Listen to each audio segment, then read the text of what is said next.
Hello. Hello, Oh, and hello. then if you go to the chat, you can see people. You're on. We're live. Where can I see people? The chat. Hit the little chat bubble. Say hi. I can't see anybody. There's already 74 people in the room. It's building fast. Hi. Better start talking. Hi. Hang on, I'm gonna turn my ring off. I don't see or hear Right. or something I'm supposed to push. This is a new experience for Christy. If you just got on, go ahead and put in the chat where you're logging in from, and I'll teach her where to find the chat. Okay, there's a blue bar that goes down the middle. Do you see the blue bar? Yes, the I see. The second one down is like a chat icon. Okay. Click on that, and when people start putting chat messages in, you'll see them there. So if you just got on, see Gotcha. Marissa, Okay, see got Marissa says hi. Dee says yay. Hi, Dee. Hi, Marissa. Hi, Lewis. Lois. Lisa, Deborah, Sharon, Latrina. Wow, now it's all coming in. Angela, Elizabeth. Now you got it. Stacy. Okay. See? It's not just a hat rack. It's not just a hat rack. That's super funny. Can I use that one? That's super awesome. You got it. I love that one. Hi, Bobby. Hi, Maria. Nice to see everybody. I'm really honored that you're here tonight and you're wanting to take your success to another level. So that's what we're going to talk about. So, yay! Let's do it. Super excited. Technology. This is Lanny. He's teaching me all about technology. I've had an internet business for over 10 years, and he's going to teach me about technology a little bit. Inez. Hello, Inez. That's my mother's name. Diane, Donna Marie. Hello, hello. I'm appreciative of all of you being here. Super awesome. Yay. My mom's name is Sue. I just call her the judge, though, because she's a judger. Judger, you judger. I love it. So if you're in here, say hi to me. Let me know that you're there, where you're calling from. Hi, Daphne. Let me know what part of the country or other countries you're in. Love to see where everybody is. That's what I love so much about the internet, is that you can see all the different countries in South Florida. Thank you, Mary. Gary. Joanne, John from Texas. I love it. We got a couple Texans. Gary called me Lonnie. Lonnie, it's Lanny. I've been called worse though, Gary, so I'm good. I'm totally fine. Don't call him late for dinner, right? All right. Anna, Donna Marie, Renee, Frida. Donna Marie's from Australia. Oh, love it. Laura's from Chicago. Canada. Chicago. Pittsburgh. I love it. Green's from my kitchen. Deborah, that's funny. Well, that's where she is, right? Trina in Georgia. Rita. Hi, Rita. Cool. New York, Georgia. This is awesome. Thank you all for being here. Hey, Laurent. Canada in the house. Yes, we got Toronto. Gary, it's all good. You don't have to be sorry. We're not going to start this off with guilt. Deborah from Minneapolis. Go Vikings. Right there. That's awesome. So tell Deborah what your dog's name is. My dog's name is Viking. Oh, do you want to see Viking? I think they need to see Viking. Hang on, let me let Viking out. Viking's pretty cool. So we're going to say hi, and then we're going to get going. So I appreciate all of you being here. This is going to be fun, informative, and it's going to be great. So Viking. Hey, Viking. Hello, Elizabeth. Hi, Rodney. Come here. Look at this dog. Look at this dog. This is Viking.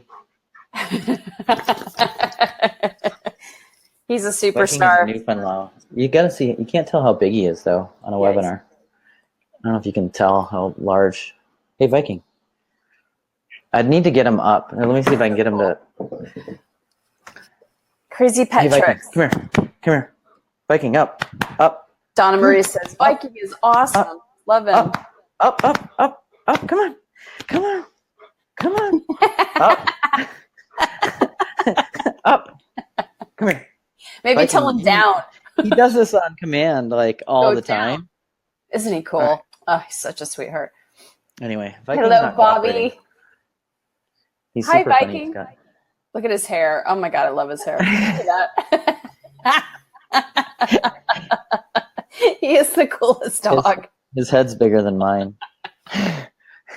Anyway, he's in Newfoundland. So cool. Awesome. Love All right, Viking. let's All do right. this thing. So I'm super excited that all of you are here. I want to introduce you to Lanny Morton, to give you a more official name instead of just Lanny.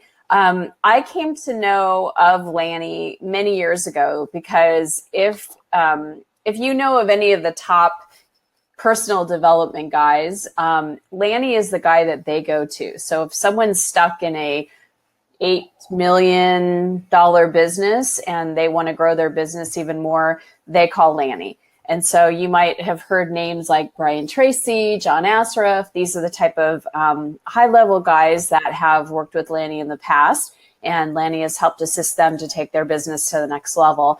And I met Lanny several years ago and just instantly loved him, and had a deep connection with him. And every time I said, I want you to work with me, he's like, I'm too busy. I can't, always had so much going on. And I got super lucky. And so now I've been doing work with Lanny, and I've just enjoyed the ride so much. I'm learning so much. So I'm really excited that you're here, Lanny. I'm excited to be here. Yeah.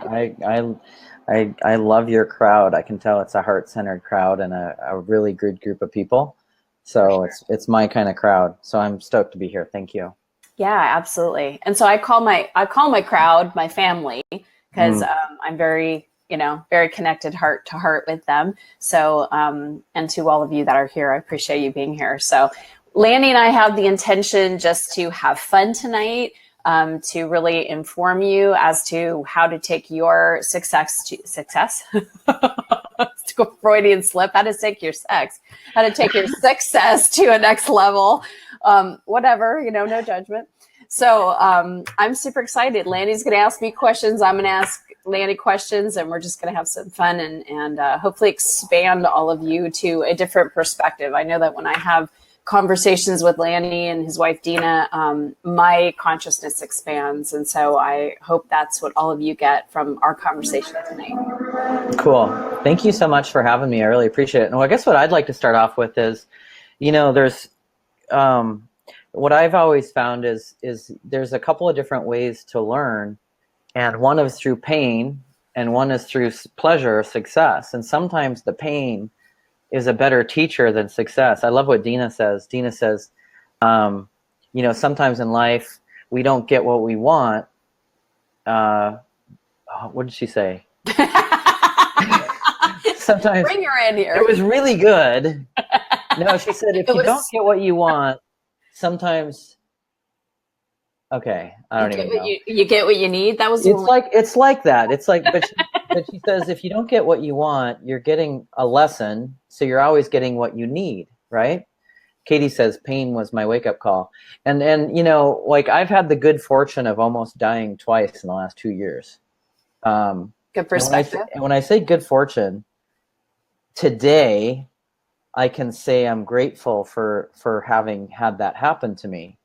I don't think I could have said that until today, because today I went to my cardiologist and he said, you are clear, right? So awesome. So, I guess my point in saying that is there's like so many lessons I've learned in the path of the discomfort. I had a pulmonary embolism a couple years ago. I had blood clots all over my chest. And I think, 30% of the people that had what I have, to the extent that I had, die instantly or very quickly. And the other 30% die within 30 days. So I had like a 6 out of 10 chance of kicking the bucket then. And then 5 months ago, I had a heart attack. And those things taught me things, and so there's so from that experience, I learned how to eat better, how to reduce my stress. I just don't let stuff bother me like I did, all this other stuff, so there's benefits that come out of it. So what I thought I would do is maybe share, some of my pain and some of my successes, and through that, some of the things that I learned that helped me go from somebody who was like had nothing, and when I say had nothing, I mean I had nothing, to being featured in Entrepreneur Magazine twice and accepting the Lifetime Achievement at the Webby Awards, and all these things that sound really great, but the truth is they're just things, right? So is it okay if I just kind of share my backstory a little bit, Christy? Yeah, see, because you guys, I haven't heard this story about him being homeless. So I've been like, tell me. He's like, you'll hear. So I'm like going to hear it with you all. Yeah. So going back, I grew up in Minnesota. Go Vikings. I think we established Minnesota. Yeah. And when I was 12, my dad was in the front page of the local paper, and it said David Morton, that's my dad's name, David Morton, indicted for 2 counts of fraud. And I was like, it was like this shocking experience. Don Marie says, I so get that, Lenny. Perfection of the human experience. We souls schedule ourselves. Oh, I love that. Thank you for Don Marie for that. That was really nice. So 1 week, I'm not shitting you. Sorry for saying the S word. Is that okay? Am I good here? I think we have an adult group. All right. If we have an adult crowd, I may slip up. I try not to swear, but sometimes it happens. My dad was indicted 2 counts of fraud. I'm 12 years old, living in Minnesota. It's August. A week later, the moving vans show up, and we go to Arizona. I don't know if you've ever been in Arizona in August, but if you're a kid from Minnesota, you think everything is going to kill you. I remember the sounds of the locusts. You know the sounds of the locusts in the summer that has a zinging sound, that zzz? I thought those were all rattlesnakes, and I was going to die. I was like, there's rattlesnakes everywhere. I was like, holy shit, I'm going to die. Oh, my God. It was a shocking experience. So my dad ended up going to prison when I was 13 years old. Wow. And that was quite an experience. At that age, that was a really tough experience. And I dove into computers. Like, that became my thing. I didn't interact well with people because I had so much kind of pain from that experience that I just didn't. I'm kind of naturally introverted anyway. I'm kind of a natural introvert.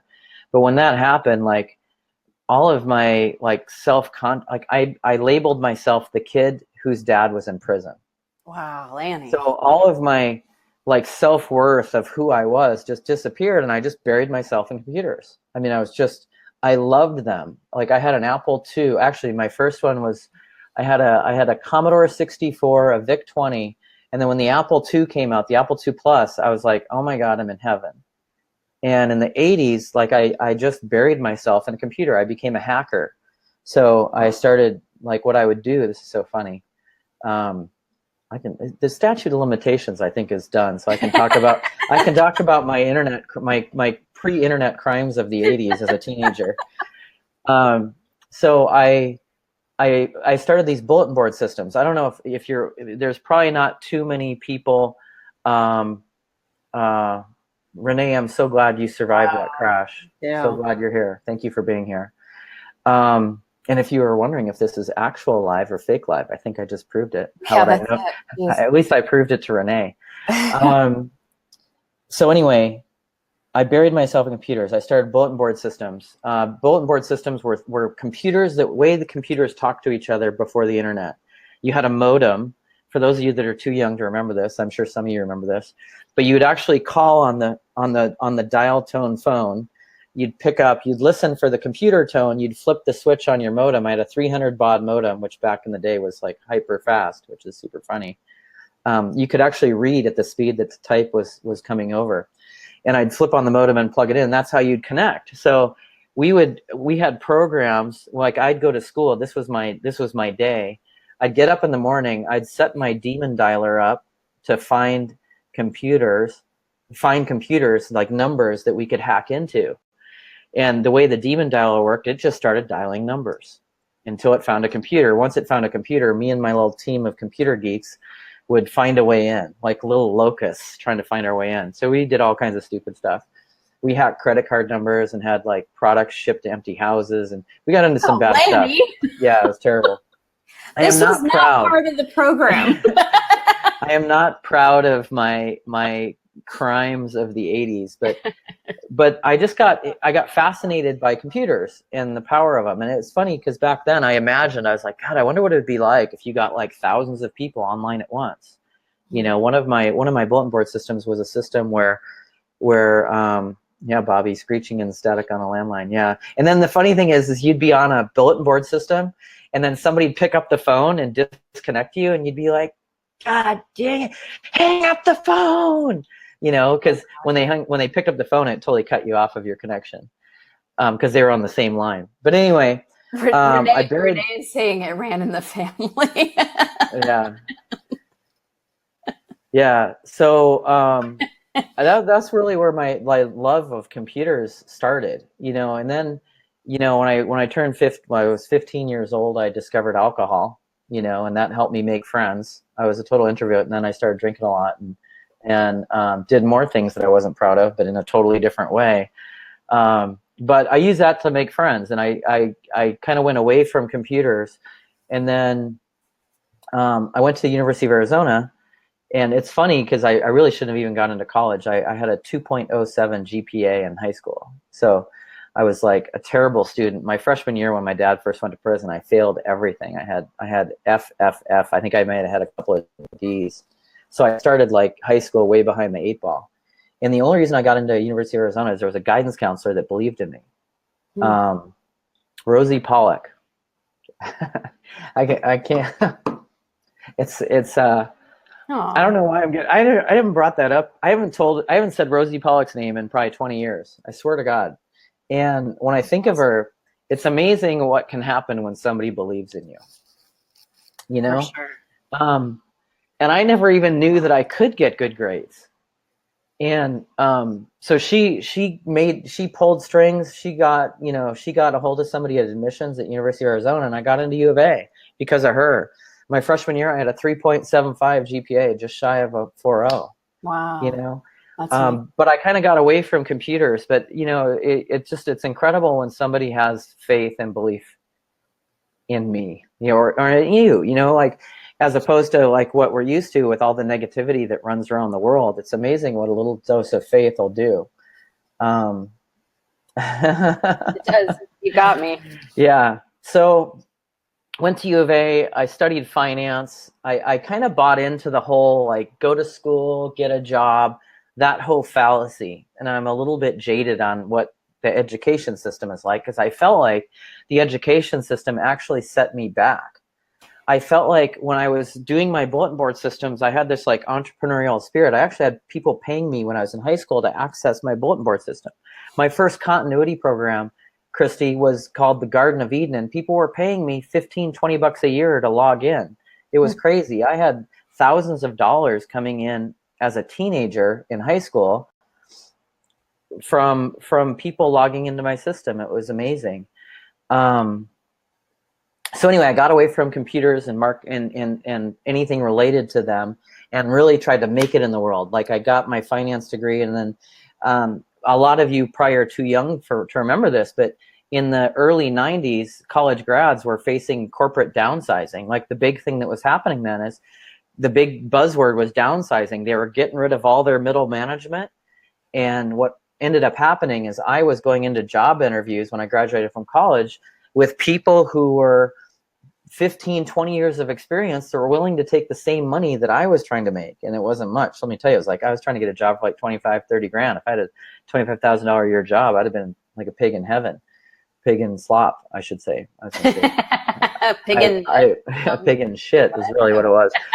But so I ended up waiting tables, and I was a substitute teacher. And then I kind of bounced around and did some jobs. I got into the printing industry, which was a really tough business to be into. It was a hard industry, printing. So the printing business, I was working nights. There were times, here's what I'm grateful for the printing job that I had. I was working 60, 70, 80 hours a week in production. And printing production is a nasty, back then it was a nasty business. Lots of chemicals, lots of stuff that I'm sure shortened my life. Like it wouldn't surprise me if my heart attack that happened 5 months ago was because of the chemicals in printing. So I did the whole printing thing. The blessing in that was two things that I got out of that. One was I learned that I was capable of working a lot. Like up until that point, I didn't know I could work 80 hours in a week. Like in my brain, it didn't even exist. You know, I was a lazy kid. so that really helped me. The other thing it did is I ended up getting into sales, and when I was in sales, I got the opportunity to call on the biggest ad agencies in the world.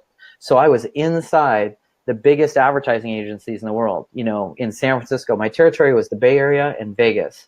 And the Bay Area is home to like crazy, amazing agencies. Like some of the best creative in the world comes out of San Francisco. Really, San Francisco, New York, and some out of LA. But really, the two creative hubs for advertising is in the Bay Area and in New York.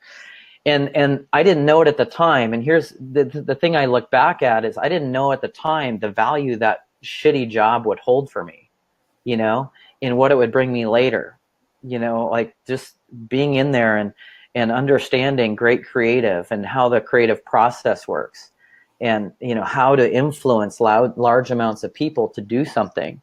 You know, I was working on campaigns that were literally influencing millions from the print side. So I was taking their creative assets and I was doing the printing part of a whole campaign. So there was a lot of value in that. And I didn't really know at the time that it would help me so much later on. And then in 2001, so I was never really good at sales, by the way. I was kind of a crappy print salesperson. And what I would do is I'd basically go in there, and my method of selling was I had an expense account and I like to drink. Let's go party. You know, I was like, you know, I was you know, and then the people, it was funny, the people that drank a lot bought printing from me. And if they didn't drink a lot, they probably were like, oh my God, this guy's got a problem. So fast forward 2001, two things happened. May of 2000, the .com bust happened. Okay. I don't know if you remember that. Mm-hmm. There was this huge valuation of internet companies, and they were all bogus companies, but they were raising billions of dollars. And Eileen says that's a strategy. Yeah, right. That's one way to go about it. Very effective one. Anyway, it's one way to do it. Thanks for Eileen. I love that. Positive attitude. Like, that's a strategy. At least that's the way I made it up in my head that you said it.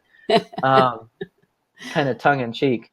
So anyway, where was I? I got lost track. The bubble, the burst. .com. So May of 2000, .com bubble. Bam! All of my Bay Area printing gone. Like overnight, people were cutting budgets. I had jobs in the pipeline, and all of a sudden, these companies that were throwing money around like drunken sailors, and then .com boom. All of a sudden, that was frowned upon in Silicon Valley. So all of that business went away. So all I had was Vegas. Well, then 9/11 happened, right? 9/11, 2001.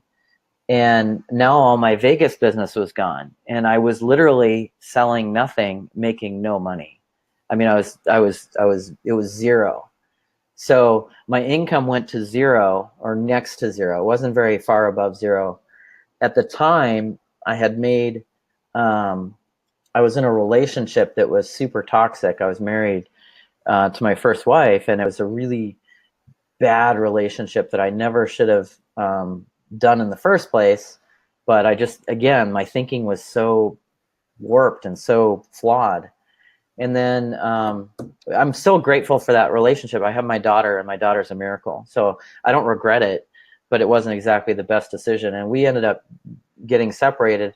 And then the last thing that kind of happened, it was kind of like the perfect storm of what can go wrong did go wrong. And the last thing I had 3 people die in my family in the same week. It was my aunt, who I was closer to my aunt than I was my parents. She was my go-to. She was my rock. She was my best support. She died of lung cancer.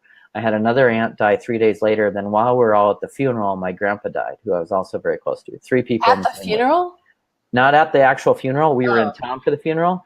He died the day after the funeral. Oh my gosh. We buried her on a Saturday. He died on a Sunday. Wow. All in a week. And it was like, I had one of these moments. It was like, sorry, it's hard to talk about this. I didn't know what to do, but I knew that everything I was doing wasn't working. I knew that the way I was living my life, all the things that I was doing, the habits, everything that I was doing, I knew wasn't working. And I just didn't care about money anymore. I just didn't give a rat's ass. Up until that point, I had bought into this, like, work hard, make money, work hard, make money. And I was driven by the pursuit of cash, which was such a dumb pursuit. And what was super funny about it is I just didn't care. I was like, I don't even care about it. It doesn't mean anything to me anymore. And an amazing thing happened when I changed my relationship with money and didn't give a shit about it, is when I started making it. Mm-hmm.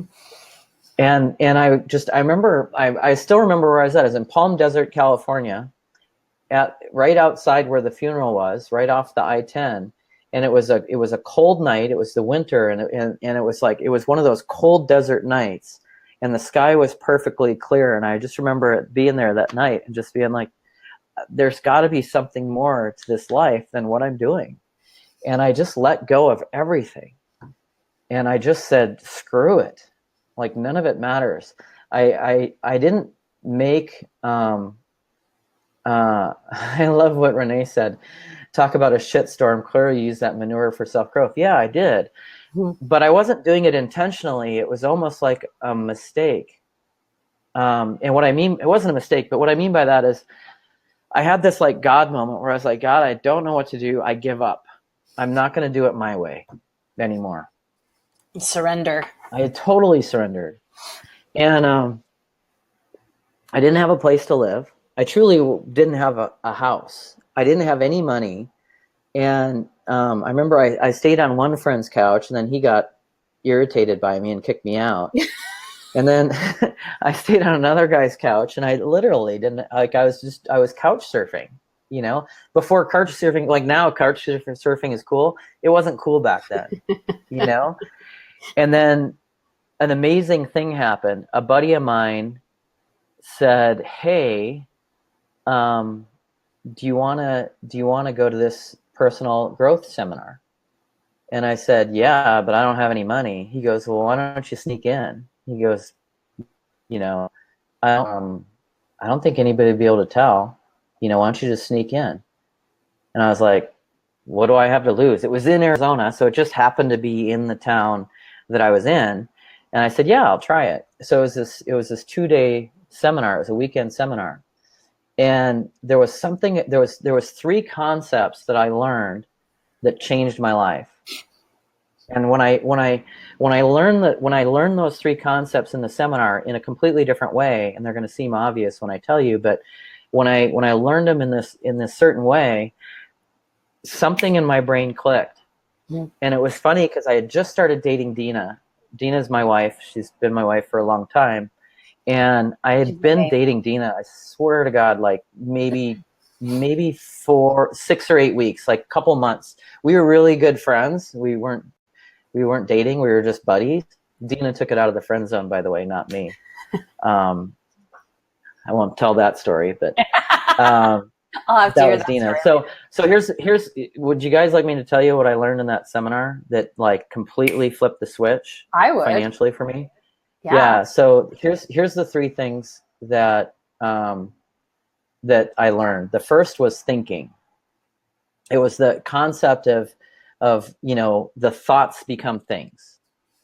The things we think about materialize.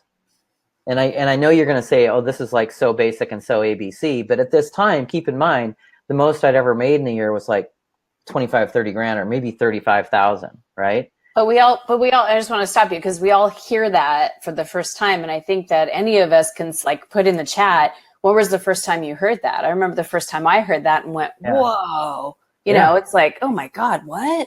You know, but go ahead. And I think one of the biggest mistakes I make, I'm going to speak for myself. One of the biggest mistakes I make in life is I forget that sometimes. We all do. It's the basics, and thoughts become things, but I don't, you know, I'll be honest, I'm guilty of not being intentional. I do it oftentimes I do it where I'm intentional about my thinking, but there's a lot of times where I check out and I'm, you know, allowing negative crap to come into my head. You're human. So the first thing was thoughts, you know, what you think about comes to pass, right? The second thing was gratitude. And I didn't consider myself like an ungrateful person, but I wasn't a super crazy grateful person either. I wasn't grateful for everything. And the thing I learned about making a crap ton of money, and I've been fortunate to make a lot of it, is what I discovered is I had to be grateful for nothing before I could get anything. Oh, say that again. I had to be grateful for nothing before I could get anything. And what I mean by that is just being in a state, being and sitting with gratitude for just having air in my lungs. I'm in a country that's free and has opportunity. I have an amazing dog that's sitting next to me right now that's just like there, that loves me. My wife, sometimes she loves me. No, I'm just kidding. She's super loving. But like, if you want to make a lot of money, you have to be grateful, right? I hate saying I have to be grateful right where I'm at with nothing. And as soon as I'm in that space, it's almost like the foundation of a house. If the gratitude isn't there, then the foundation is shaky. So if the motive comes from a place of greed or whatever, lust, desire, whatever, I don't know what the words are, but if it's not coming from a grateful place, you can make a lot of money, but you don't get to keep it. That's what I learned through experience. But even the gratitude, like what you're saying, for nothing, but the nothing becomes everything. Exactly. Yeah.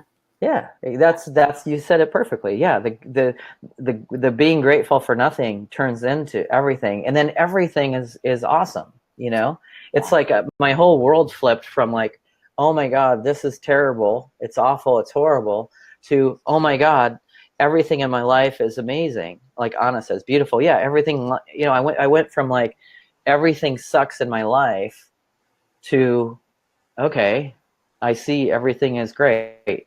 You know, I'm here, and this is, I was practicing. I was like, okay, I'm grateful for that sign. I'm grateful for, like, I was picking out stuff to be grateful for. I'm grateful for my car. My car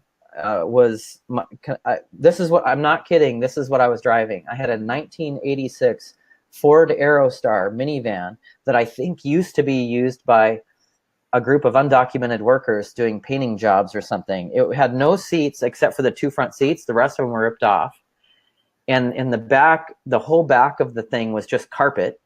I mean, it looked like a total, like, you know, if it was driving through a van or the neighborhood, I'd be like, this is a scary vehicle. And it leaked more oil than it used in gas. I was telling Christy, if you wanted to know where I was in the city of Phoenix, Arizona, all you had to do was follow the oil trail. I would have a case of oil in the back because I had to continually put oil in the car. Because it was running out as fast as it would go in. I actually traded 2 sets of golf clubs for that van. So I had $280 of cost into that van. And that's what I paid for it. It was $280. Wow. And that was what I was driving. So I leave the seminar and I'm like, I called Dina. I go, Dina, we're going to be rich. It was so funny. And then the third thing from the seminar, and this was huge. This is the key to everything as far as I'm concerned, is a concept called the impression of increase. And the impression of increase is leaving every single person I come in contact with better than when I found them. Mm. Every single person, no matter what their position in life is, whatever their background is, no matter what it is, leaving every single person better than when I found them. And at the time, what I thought contribution was, or what I thought giving was prior to that time, I thought it was like, oh, you write a check to the United Way and that's giving, or you donate to this and that's giving. And what I learned was there's a way of making a contribution that has nothing to do with money that's way more powerful. So what I started doing is I started practicing. I didn't have any money. I didn't have anything. So I was like, impression of increase, leave every person better. So like I'd be in the checkout stand at the supermarket and I'd be like, oh my God, how are you? And I would be profoundly grateful for what they're doing. Thank you so much for doing this for me. I really appreciate it. You're doing a great job here. Mm. You know, I would start complimenting people in a genuine manner at what they did, whatever their job was. You know, if there was somebody that was sweeping the sidewalk, I'd say, oh my God, these sidewalks are beautiful. Thank you so much. Like or somebody's cleaning the bathroom. I'd say this. I'd say, oh, I can't tell you how much I enjoy a clean bathroom. Thank you so much. You know, and I would leave every single person better than when I found them. And it was it was this combo that totally changed, like, I don't know, vibration, whatever the word is. You know, they talk about the law of attraction. I definitely started attracting different things in my life, you know? And so here was Dina's big pep talk. This is what kind of started the whole business thing. I was at rock bottom. Dina's pep talk was, she said, you know, Lanny, you've been talking about selling sporting goods on the internet. She said, you don't really have much to lose. I mean, she goes, you can't get any lower than you are right now. Like, that's what she said to me. I swear to God, she said, you can't get any lower than you are right now. Thanks, I love Dina because she doesn't Dina's mix amazing. words. Yeah, no, she's super brutally honest, and it was so. She's been such a blessing in my life for so many reasons. But this is one of those moments. This is, I call them a Dina moment. I just made that up. A Dina moment where she changed my life, and she said, "Why don't you do it?" And I was like, okay. And I did not have any money. As a matter of fact, I remember spending my last $20. I bought 2 Pacificos and 2 burrito bowls at Chipotle for me and Dina. And I told Dina, I said, that was my last $20. It was $19.32. I gave him $20 and let him keep the change. Literally had 0 cash. And this one girl owed me $800. And I owed that same $800 to a friend of mine. Her name is Amanda. And I called Amanda and I said, hey, Amanda, is it okay if I pay you in 30 days? And she said, sure, no problem. And I was like, yes, I have seed money. And I took the $800 and I bought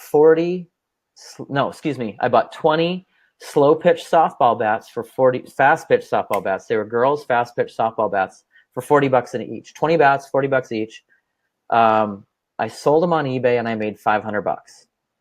And it was like, do you ever have one of those God moments where it's like, ah?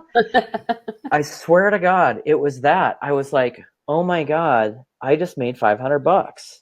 And I was so, I've never made money like that in a long time without a boss, you know, without somebody telling me what to do. And I'm naturally a person that hates being told what to do. When I was in jobs and people would say, oh no, you can't take your bathroom break right now, I'd be like, oh hell no. You know, like I'm just kind of a little bit rebellious at heart. I mean, I really am. I don't like working for other people. And when I am that. Like I naturally crave freedom in the most profound way. And when I made that $500, it was a God moment. I swear to God, I was like, oh my God, I can't believe I just made $500.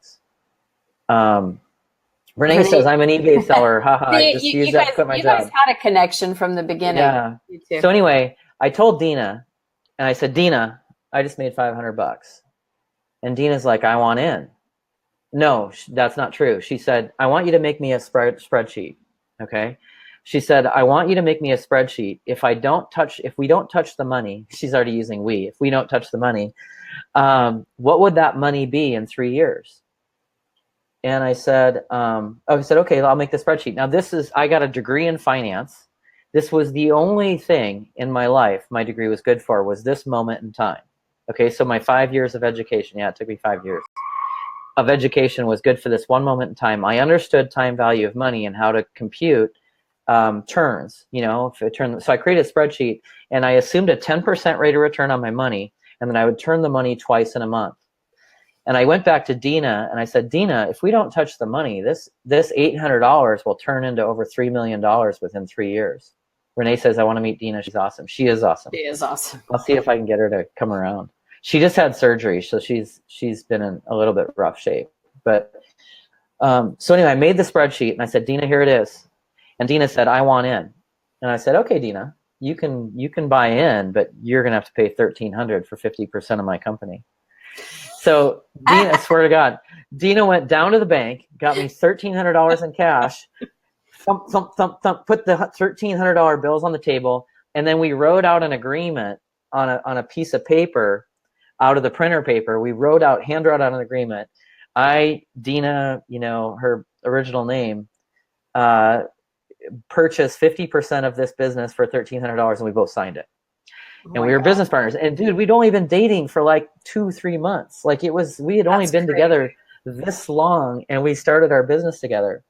So anyway, we did 600,000 the first year, 1.1 million the second year, 3.35 million, almost exact to what the spreadsheet said the third year, 3.35 million from $800.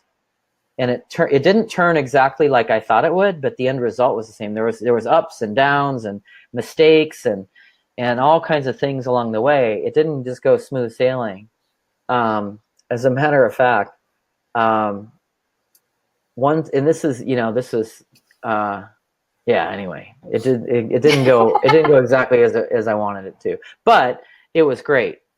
And, if you ever want to be featured in Entrepreneur Magazine, I was joking around about this with Christy, is all you have to do is be really pathetic, which I was, and do something.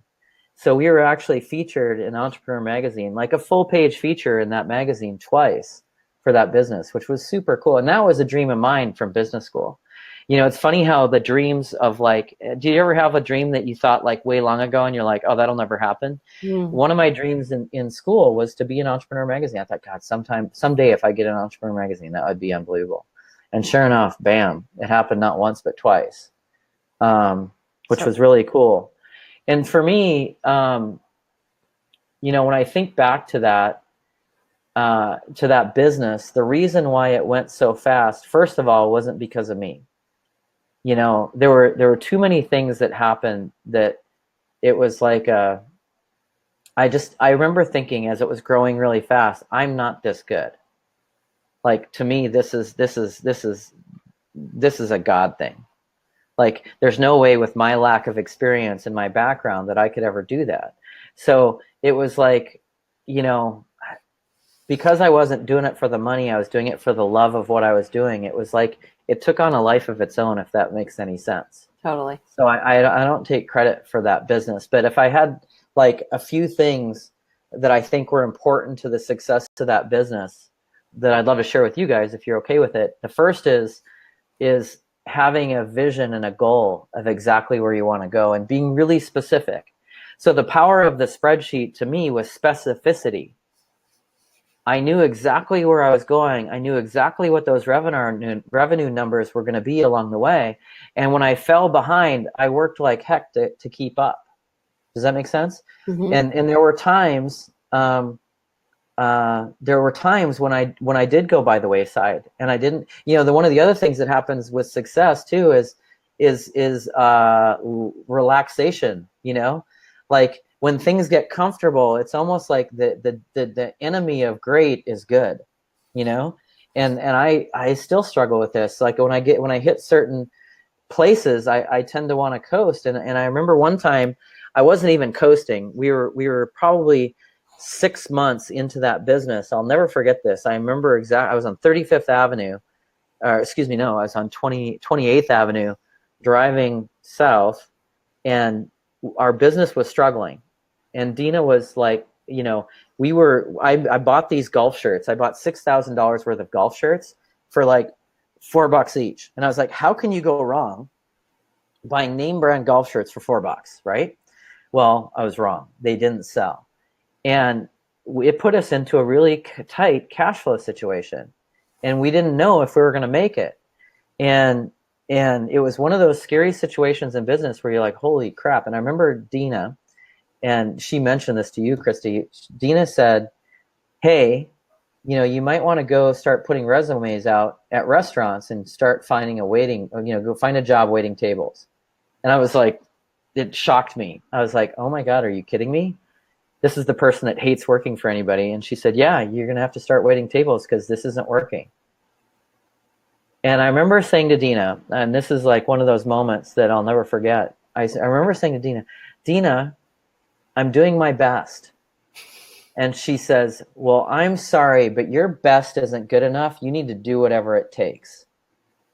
And I was like, and that's the truth. The truth of entrepreneurship and making money is our best isn't good enough.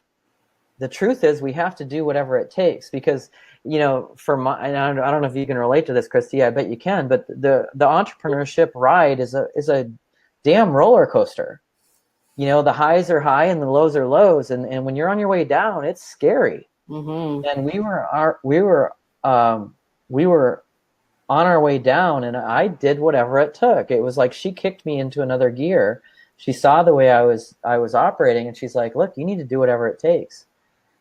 And I kicked it into gear. I was working until 2 or 3 at night, and I was getting up at 7 in the morning and starting it all over again. I was writing better copy. I was doing better buys. I was being more diligent. I was giving better customer service, because back then we did all of it. Like I was the customer service guy. I was the shipper. I was the receiver. I was all of it, right? My dad would say the cook, the bottle washer, Yeah, I was wearing all the hats because we didn't have employees then. And that was a big deal. And then the other thing that I think is critical to success too, that came out of that business, like really big lessons that I remember that are really key, is ignoring the haters and the naysayers. In my opinion, when we have a big vision and a big goal, it invites criticism because it brings up other people's insecurities. And the best example I can think of is, I love my mom dearly, but it's my mom. Okay. So my mom, when I remember when I quit my job in printing, that, oh, by the way, I wasn't making any money at. I was making no money in this printing job, but it was her friend that owned the printing company. The only reason I got the job at the printing company is because it's friends of my parents, right? So my mom calls me and she says, are you crazy for quitting that job? She said, are you stupid? Oh, she said that to me. She said, you're crazy. Are you stupid for quitting that job? And I said, Mom, I love this. This is what I really want to do. And she says, well, it's dumb. And it was the one time, because she'd done that quite a bit in the past. It was the one time I didn't let her get to me. And my mom's a sweetheart. Like, she's such a sweet person. But we all have our moments. I mean, I have my moments. But this was one of my mom's not so finest moments. And she was attempting to torpedo me. But the truth is, I think when we have something that's super big and super awesome that we want to do, it's natural to have haters and naysayers. It flares up other people's insecurities. I just flared up my mom's insecurities, and she, typical Midwestern, typical Midwestern mindset, absolutely. So funny thing happened. Fast forward 2 years. So this is almost 2 years from the day when she says, "Are you crazy?" It was a Sunday morning, and I knew they were doing a story about us in the Arizona Republic, which paper I'm sure you're familiar with. Mm-hmm. It's the biggest paper in the state of Arizona. On the front page of the business section,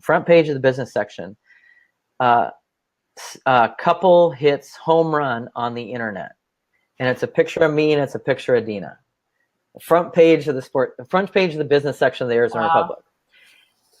It's like 6:30 in the morning on a Sunday, and I get my phone starts ringing, and I'm like, oh my God, who's calling me so early? And I go, hello, half asleep, and it's my mom. And my mom says, Lanny? And I go, yeah. She goes, have you seen the newspaper? I go, no, it's 6:30, Mom. She goes, you're on the front page of the business section. And I go, yeah, I knew that was happening. Thanks, Mom. And she goes, I knew you could do it. And I was like this. And I did not forget that conversation. I was like, are you kidding me? And the truth is, those same haters and naysayers who shoot down your dreams and shit all over what it is that you want to do are the same ones that are your groupies or your fan club after you create success. So I would say, don't let those people bother you. And the more you do, the more haters you have. It's just natural. I mean, Christy, I'm sure you got a bunch because you do big things. You know? Well, my mom's one of them. I remember I'll never forget. It was 4 years ago because my little cousin had graduated from Brophy High School. And when I was going into high school, she wanted me to go to the all-girl Catholic Xavier High School. And I just knew that they weren't my girls, right? And so I was supposed to go on a ski trip with my friends and their parents. And for years, she was trying to talk me in and like bribe me. I'll buy you clothes and because you're going to wear a uniform. I'll buy you whatever clothes you want. I'm like, I don't want to go there. I want to go to school with my friends, you know? So here comes the weekend. I'm supposed to go camping or skiing, and she goes, the Xavier, entrance exam is this weekend, and so you can't go camping. So I went into that entrance exam let me put my little rebel hat on, and I just was marking up every single wrong answer I could because I didn't want to go there. So she was disappointed, upset that I didn't get in, blah, blah, blah. I was happy, right? But so my little cousin, this is 4 years ago, wants to go to, he's got into Brophy, and I'm telling him this story because this is like, 30 something years ago. And she, in front of the whole family, now I've been a 2-time New York Times bestselling author. I've accomplished a lot, a lot of things. And she goes, could you imagine who you could have become if you went to Xavier? And I was like, are you shitting me? Like who I would have become, But then it's so funny. Last year, we're sitting having lunch and she's just casually asking me, so how's business going? I'm like, it's going great. And I said, actually, I'm going to be going to Milan, to do a speaking engagement. She goes, Milan? Italy? Like the country of Italy? I'm like, yeah, Mom. She's like, did they seek you out? And I'm like, yeah. And they're going to pay you? And I said, yeah, they're going to fly both Frederick and me first class. We're going to stay at, 5-star hotel. Oh my God, the country of Italy, Milan. I mean, and then she called up every relative. And the first thing she told my dad when she walked in the door, I'm like, who are you? It's like, who knew Milan would do it for her? But, it's one of those things that all along the way. Oh, Christy. Yep. Oh, you froze. Sorry. You froze for a second. I missed that last thing you just said. Can you say that again? The last 5 seconds, 10 seconds? Yeah, I was going to say, I mean, who knew that Milan did it? But, all along the way, like you were saying, my mom doesn't understand universal laws. Doesn't get it. She watched The Secret and went, oh, that's nice. And then started complaining right after. Like, doesn't get it. She doesn't understand the internet. So I don't have a brick and mortar business. She doesn't get that, the whole internet thing. And then she doesn't understand coaching. Like still to this day, she'll go, so I'm a happy person. I don't need a coach, right? And I'm like, no, Mom, that's not how, it works. I mean, so she doesn't get any aspect of what I do. But speaking on a stage in Milan, Italy, all of a sudden she gets that, right? But all along the way, 10 years ago, I was making, over $100,000 as a sales training manager for a biotech company. And when I told her I quit my job to go full time in my coaching business, it was like every conversation, how's business? Is everything okay? It was very panicky. And are you nuts? And are you crazy? And because she just didn't understand. And like you're saying, Lanny, it was her own fears, her own insecurities that were coming up out of protection for me. But that's the thing. They think they're loving you.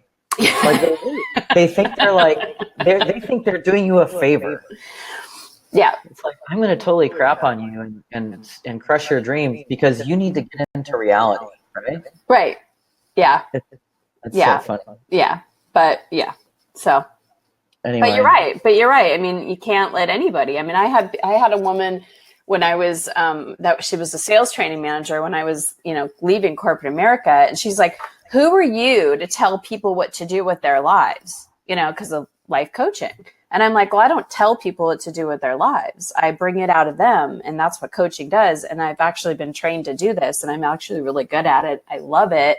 And, but it's like that whole, it's other people's insecurities, but they project it on us when we're going for our dreams. Because like you're saying, it lights them up. Lisa Nichols has a great thing. I wish I had my sunglasses. She's like, you know what? I'm shining my light. So let me give you a pair of sunglasses because I'm not dimming my light. If I'm too bright, you wear sunglasses. Oh, that's good. Yeah. I like that. Yeah. So how did you get, so for me, the big linchpin in my entire life of like the big turning point was really being introduced to personal development and personal growth. How did you get started? Like, what was your first experience? I'd love to hear about it. Yeah. So I, like you, Lanny, I graduated in 93 from ASU. There was no jobs here at all. I would interview and nobody was hiring, especially someone out of college. So I moved to Chicago and I was really persistent. I refused to, I'm like, I have a college degree. So I refused to be a bartender or a cocktail waitress because that's what I did in college. So I just kept pounding down doors and I actually got a job as a liquor salesperson. So I had a territory in the northwest suburbs of Chicago and, moved my way up. And here I was in Chicago. I had everything checklist. I had my body, I had money in the bank, I had a great career, and I was so unfulfilled. I was so unhappy.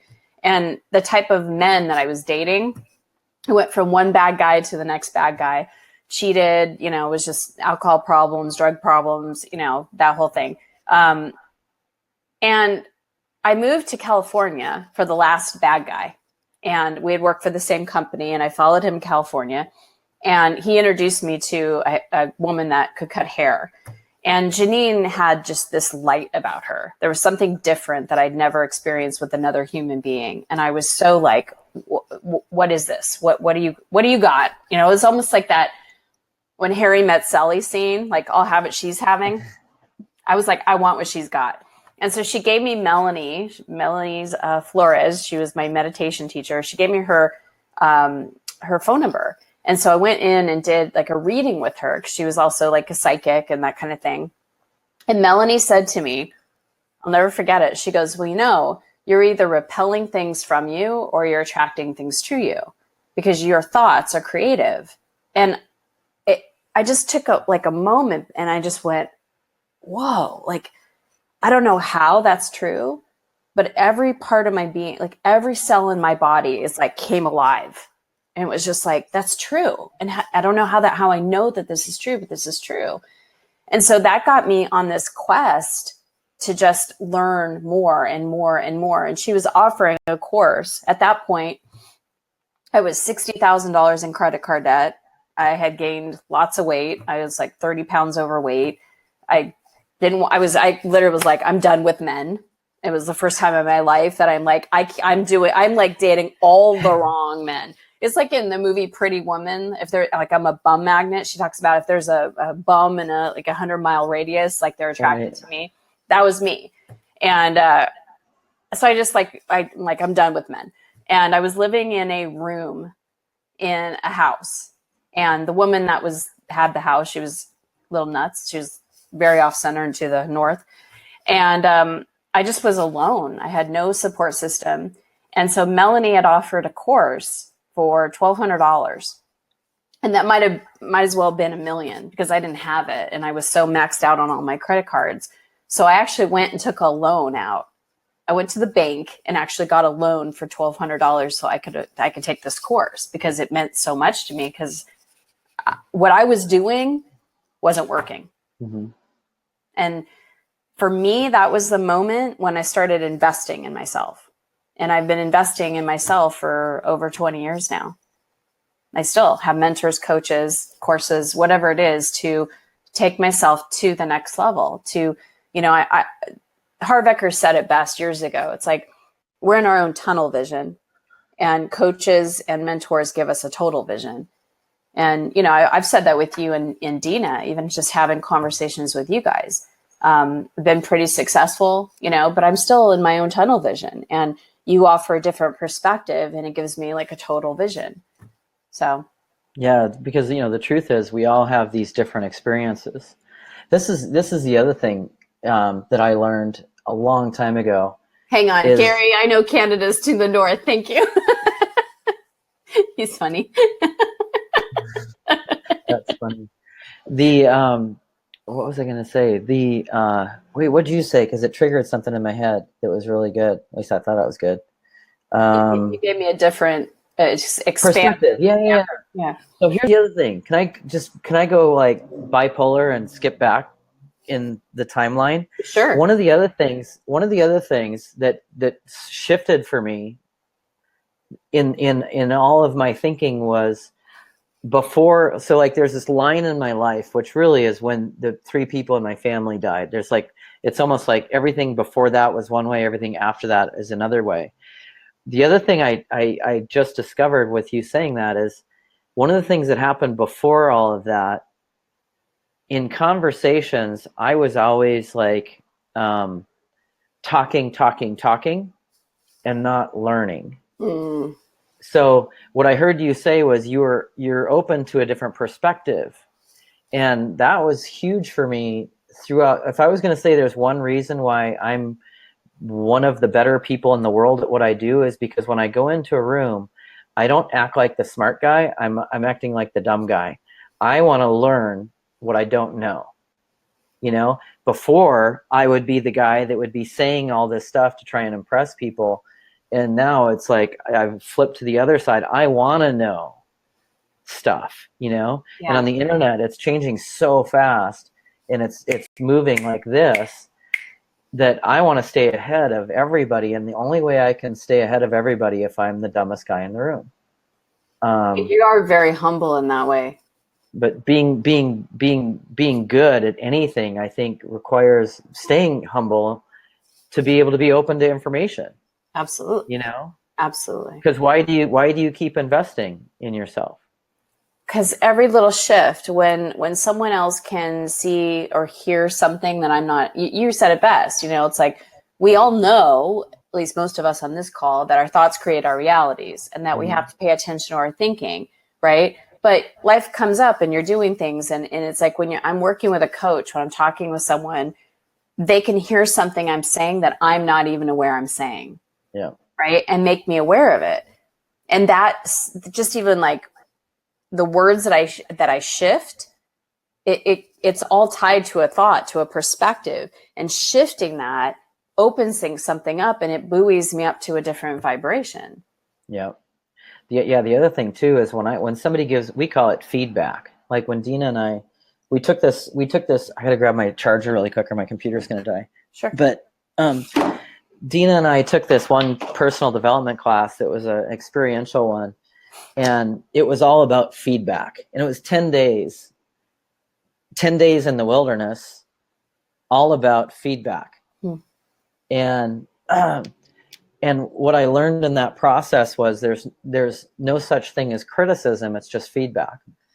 And what I learned through that experience was, if I can remove all of the emotions out of what somebody's telling me, even if it's BS, like even if it's bullshit, I'm still looking for the value in that feedback. Do you know what I mean? Yeah. Because somebody can say something crappy, and I de-emotionalize it. I'm like, where's the value? There's maybe something in there that's true. Maybe like 90% of it's BS, but 10% of it's true. But having that, like you talked about investing in yourself, having that circle of people around you that are better than you or have been to places you haven't been, helps fill in those spaces of not knowing. Does that make sense? I kind of went on a tangent there. But no, it makes perfect sense. I mean, I've always succeeded and continued to succeed because of the people that I surround myself with, and because my commitment. It's like whatever I do in the world, I'm so grateful because I'm a coach and a healer, and I'm a speaker and an author, and I love every aspect of what I do. But I feel like my work is working on me. right. My work is to stay aligned, and from that alignment, then do my work. Gotcha. Can I ask you a question? Why, like the thing you're known for, that you're famous for, is the QSCA. Why did you come up with that? Where'd that come from? That's a great question. Because I had a surround sound experience happen to me within a week. I was a perfect example. I was in a mastermind, and a woman was talking about how she created a certification program.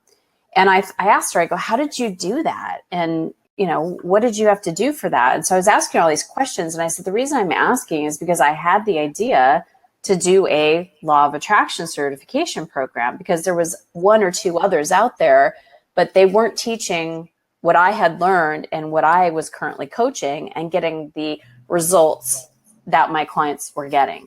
And so I thought, God, if I could teach people to do what I'm doing, wow, the ripple effect would be amazing, because I know how effective all my training has been. So as I started to entertain this thought, literally within 4 days, I had a client call me. She goes, I figured out what I want to do, and I want you to certify me. And I go, certify you to do what? And she said, I want you to teach me how to be a law of attraction coach. And I said, well, there's other law of attraction. And she goes, no, I want to be trained by you. I mean, like adamant. And she's like, I have worked with other law of attraction coaches. You are the one that's giving me the type of results I'm getting. I want to learn what you're doing, and I want to do it for other people. I'm like, okay, Vanessa, I don't do that, right? The next night, for 2 nights in a row in Montreal at this yoga studio, I did my Abundance Principle coaching program. I broke it up into 2 nights. And the first night I had a woman walk up to me and she goes, I want to be a coach like you. I want you to teach me. Will you certify me to do what you do? And I'm like, okay, this is 2 days in a row. I'm like, I don't do that, but I'll tell you where to go. You could. And she's like, no, I mean, adamant. I want you to do it. And I don't do that. Right. Third night in a row, guy at the end, I'll never forget. Alan walks up to me and he goes, okay, I'm so motivated. I'm totally in alignment now. I feel the abundance and I got this idea. I want to be a coach like you and I want you to train me. I don't want anybody else I want you to train me. And I'm like, Alan, I'll get back to you on that. It was like, okay. So the next day I literally sat down and I'm like, if I was going to train someone to do what I do, like my books, I don't just go write a book. It all downloads through me. I literally took pen to paper and it was hours of writing and the curriculum was just coming through and the modules and all this stuff. And so the very next day, I'll never forget, I had a coaching call with Evelyn, who's now one of the teachers with the QSCA. And she said to me, like, she had this revelation. She's this epiphany. Oh my God, I'm so excited. I know exactly what I want to do now. I want to be a law of attraction coach just like you. And I want you to train me. And I said, you know what, Evelyn, I'm working on a program. She goes, I will be the first person that signs up. And she was. So it's been actually 10 years where I launched the program. And I mean, thousands of lives have been affected by it, by listening. That's so cool. By listening to those messages. I mean, I had to kind of get, hello, wake up. Finally went, oh, maybe I should pay attention here. That's so funny. What do you love about it? Because it seems like you love it. I do love it. And the reason I love it is because, and I say this all the time, the 7 essential laws, it's like if every single person could understand them, and more importantly, how to apply them, the level of suffering and pain and contrast and drama and all the things that us as humans get so stuck in and problems, you know how to get off and navigate off of it. And you know how to just take contrast as, okay, what do I prefer? And how do I prefer it? And how do I work with energy? Because everything is energy. And when you can learn how to understand what's happening, when you have to surrender, like when you need to apply the law of detachment, when is it important to apply the law of allowing? When is it important to apply the law of sufficiency and abundance? And be able to just have it be secondary. I mean, my life is completely so polar opposite from what it was. I mean, you've met Frederick. I mean, just in the realm of love. I mean, I remember as a kid having, like, looking at my parents going, that is not love. Like, that's just not love. Like, I don't want any part of what they have, the way they speak. Still, to this day, they've been married almost 60 years. And the way they speak to each other and the way, they don't know how to process their emotions and communicate with each other.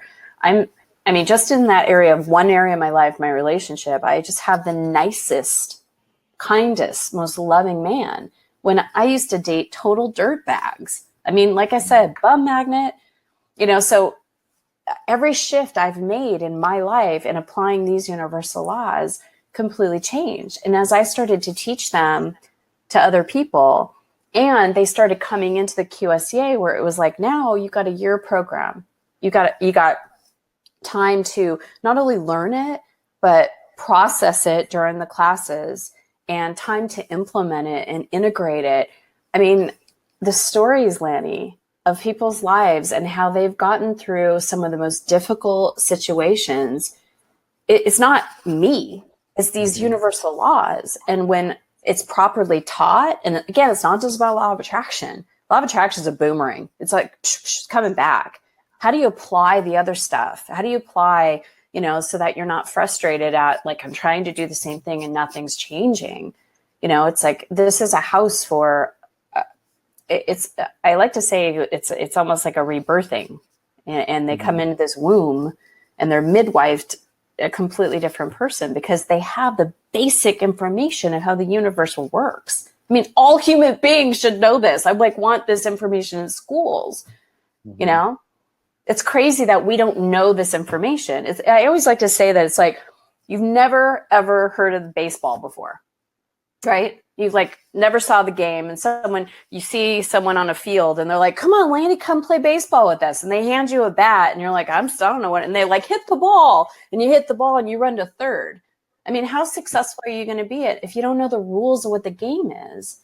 And like, this is knowing the rules of the game. I mean, that's why there are 7 essential laws. They're essential for a thriving, joyful, fun, easy, expanded life experience. So I'm pretty passionate about it because it's, I know what it did for me and what it's done for so many other people.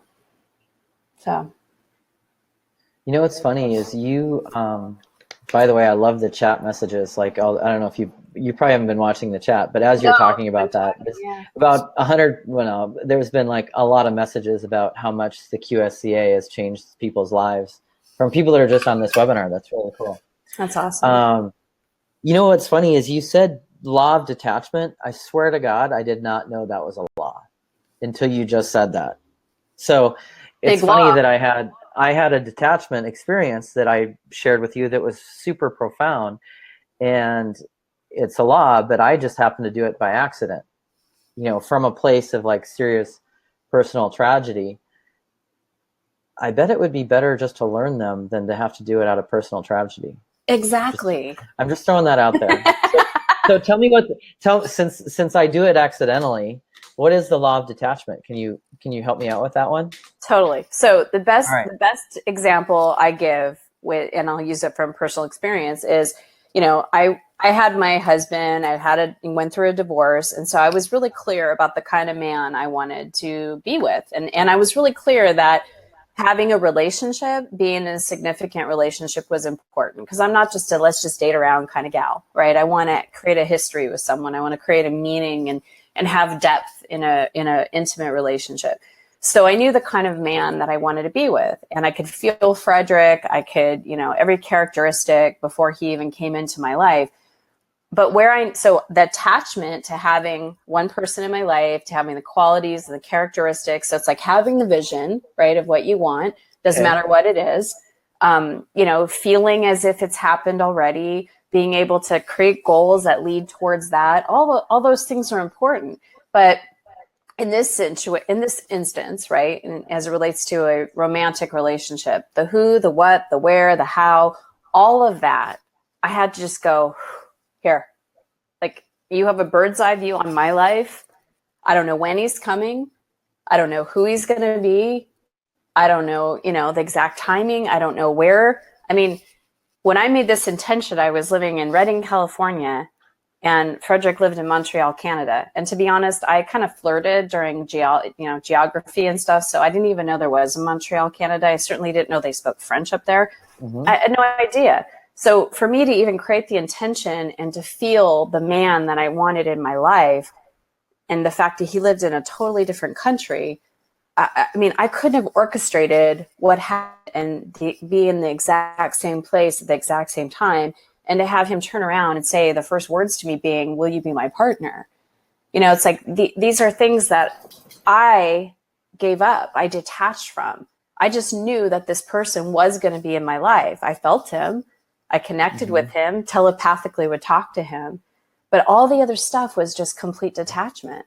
Now, would you say that the reason you attracted him, and I'm talking about like physical attraction, is because you were detached and because you were in that state of just, openness and positive, that he was attracted to that, as opposed to if you were like, really on a mission and, oh, for sure, asking questions and surveying, are you this? Check. Are you this? Check. Do you know what I mean? Oh, well, you should see me in the beginning. I was like, oh, is that him? Oh, that's not. Was that him? I would go to a club with my girlfriend. I'm like, oh, is that him?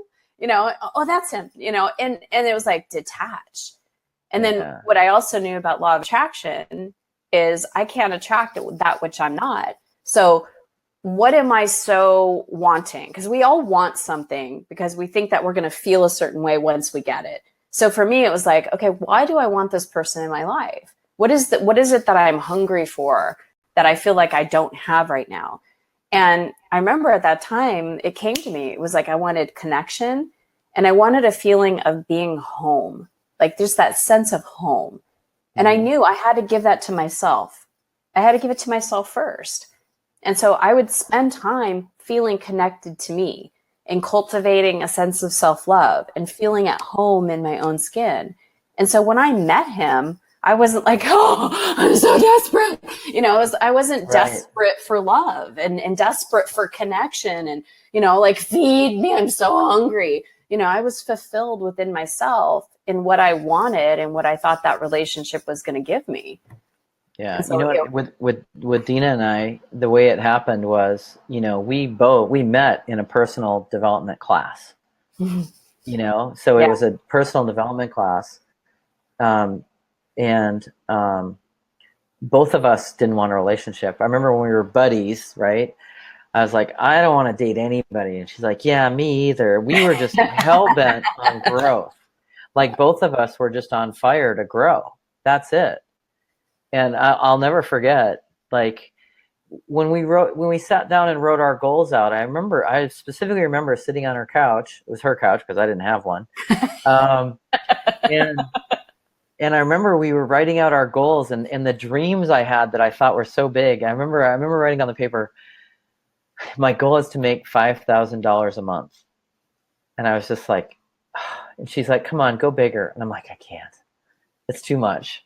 And she goes, come on, go bigger. And I remember, okay, I want to make $10,000 a month, And it was just like so foreign to me. But it was like we had this like thing of inspiration that like then turned into attraction. It wasn't like honestly, well, I'd be lying if I'd say I wasn't attracted to her. She was hot. But I was totally willing to. I don't look at her that way, but she is very beautiful. But go ahead. Yeah. Anyway, it's just all right. Give me another law. I'm having fun with the laws. Can you give me another one? Oh, I love detachment. Okay, so here for time's sake and just all of it, because this is like there's 7 and 7 are important, but the law that's like the key, that's just like it's so much more important than law of attraction. It's the law of sufficiency and abundance, because most of our bound nature are what we've learned, what we've been raised in, just the media, all of it is based on being not enough, not making enough, not having enough, not doing enough. Nothing's ever enough. And so there's this training that we get, and most of us believe in that not enoughness.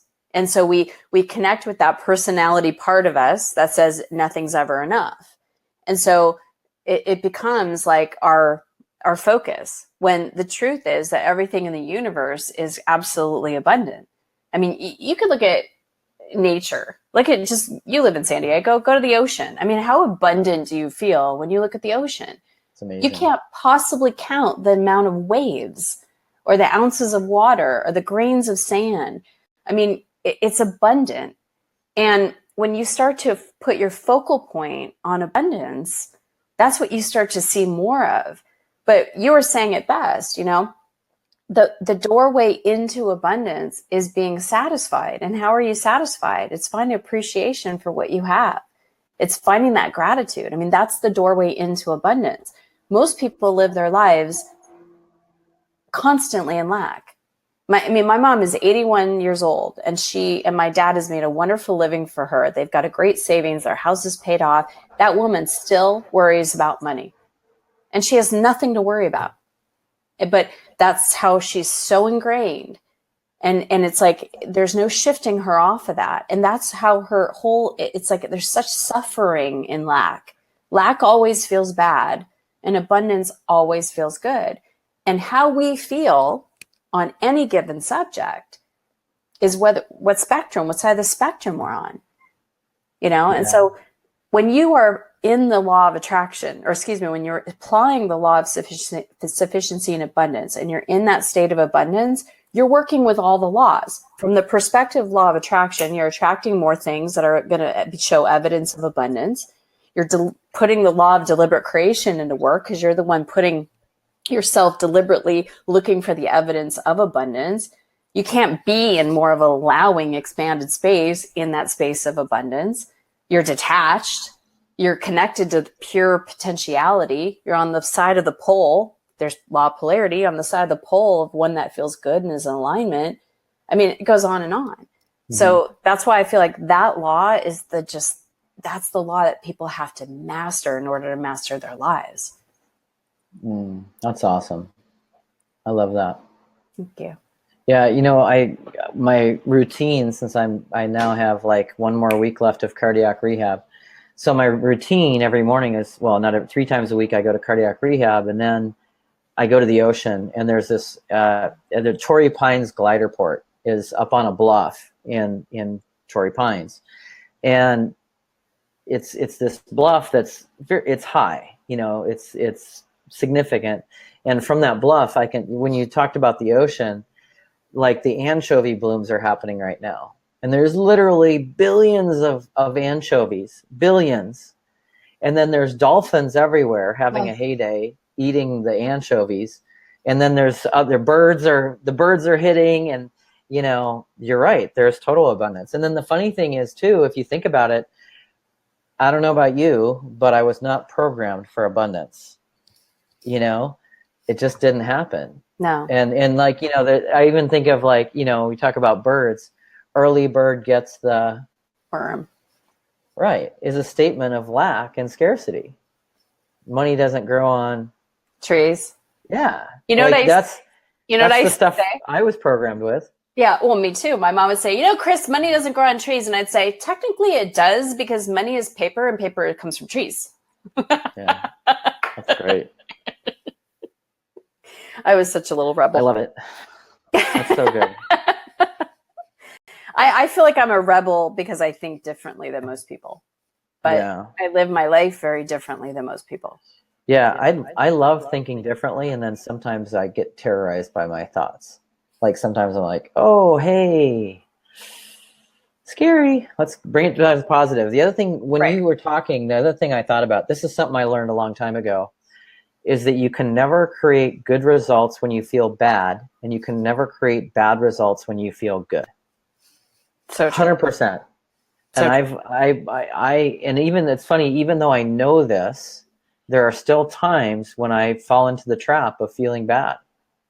It's wild. And that's where I think the continuous growth and always be working, like, to me, personal growth isn't a destination. It's a lifelong pursuit that I'm going to be doing until the day that I die. Me too. I remember. Sorry to interrupt. Yeah, I remember feeling about 5 years in, when I was doing my own personal growth, and I had some contrast that came up, and I'm like, what the hell? Like, I'm doing personal growth. Like, everything should be rose. I believe in law of attraction. Like, there should be no contrast ever, but it's like when I detached and realized that life is going to be going this way. And then consciousness wants me to go this way. And if I resist it and keep going this way, I'm going to be the one that's in struggle. But if I detach from that direction and take a sharp left turn and go with consciousness, then I'm in a state of peace, and I get to go along for the ride. I get to play that co-creative partnership. I get to do the physical stuff, whether it's send an email, write the book, get on a stage, coach a client, get on an airplane, whatever is required of me. But it's like consciousness is telling me where to go. And so I just have to be willing to let go of my own limitations and go, wait, I'm going this way, and resist no, I'm supposed to be this way, and flow with it. That's so cool. Okay, I got an idea. What I'd like to do, if you're cool with it, is ask the people that are here. Yes. What is it that you are going to take away and implement in the next 24 to 48 hours?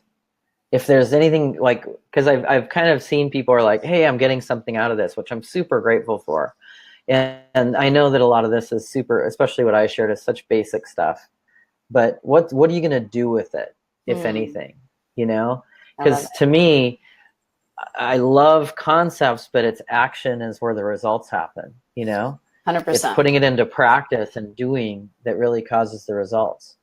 100%. Do you guys leave everyone better than I found them? Oh, Can I tell you something about that?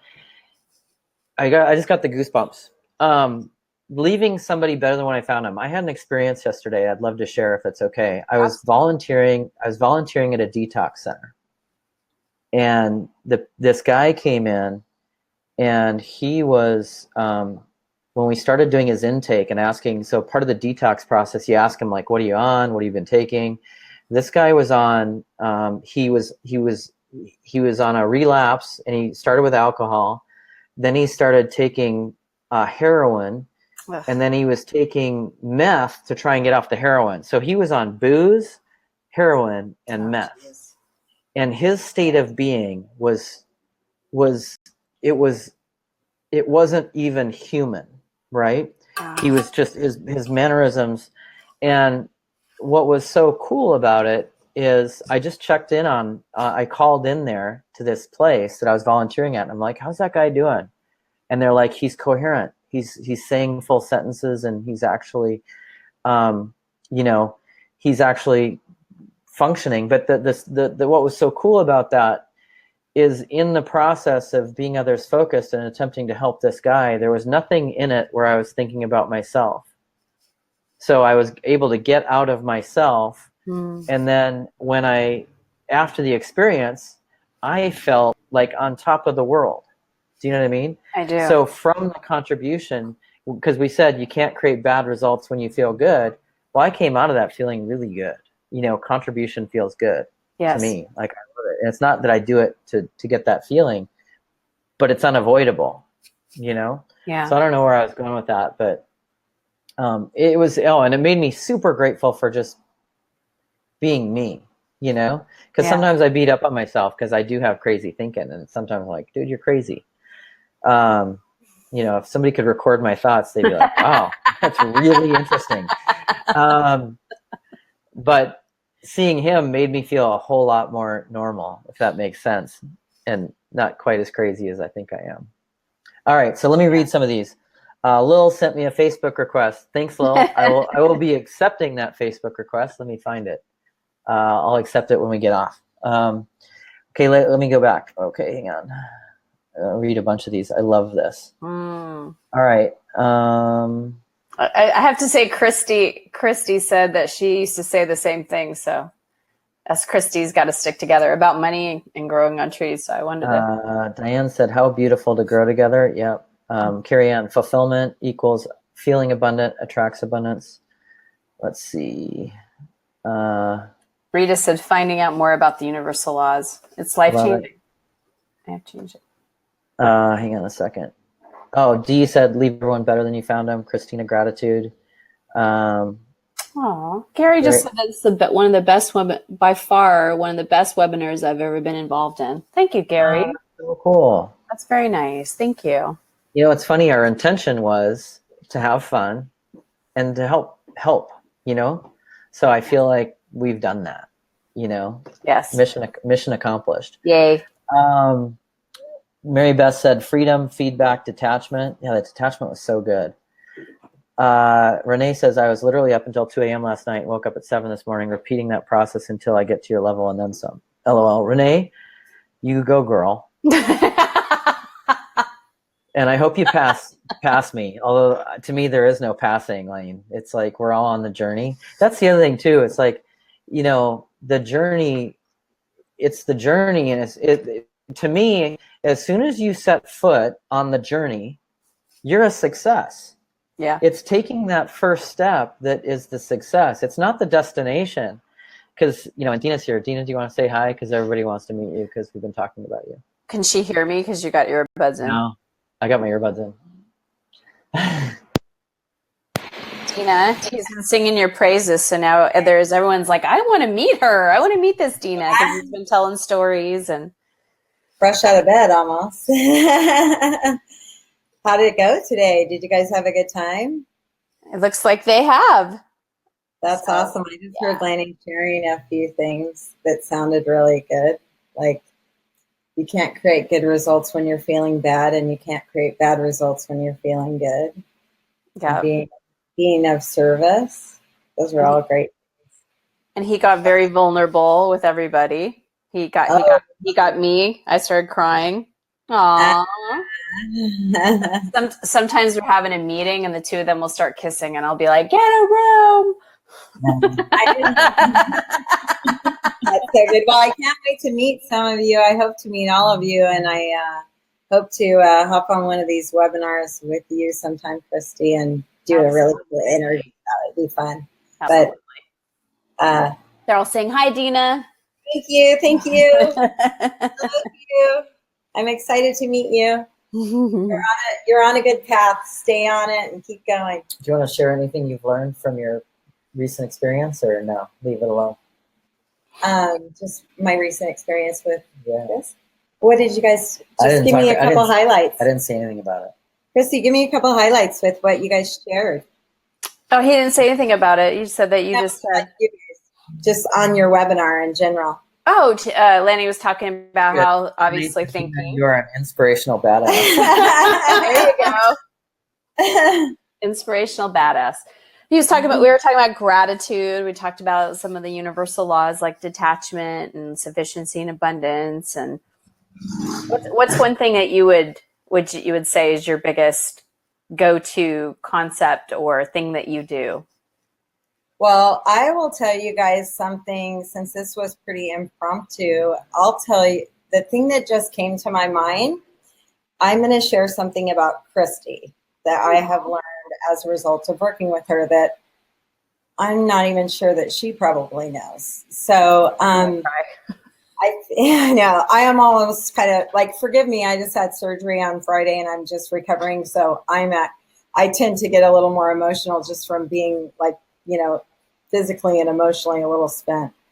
But I really, first of all, I didn't know Christy really well before I started working with her, and but I knew of her and I've seen her.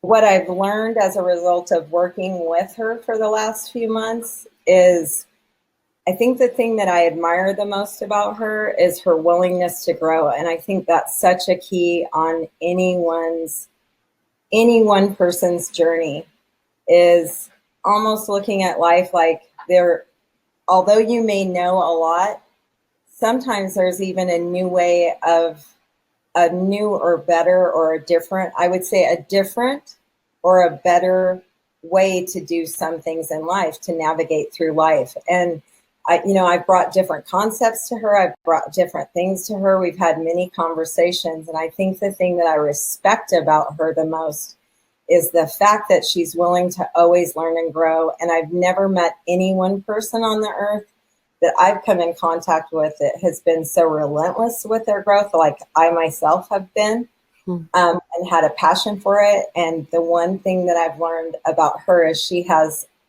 the same tenacity, the same drive, and the same willingness, and she is relentless about her personal development and growth as an individual and as a person. And I really love that about her. I admire that about her. And I have a tremendous amount of respect for her because of that. So I love when someone is not without fault and they don't act like they don't have any fault. They acknowledge that there might be a different path that would be better for them on the particular journey that they're on. And so I would say to you guys, knowing that about her and like literally walking in just now, like she is a person that I would want to grow with. She is a person that I do grow with.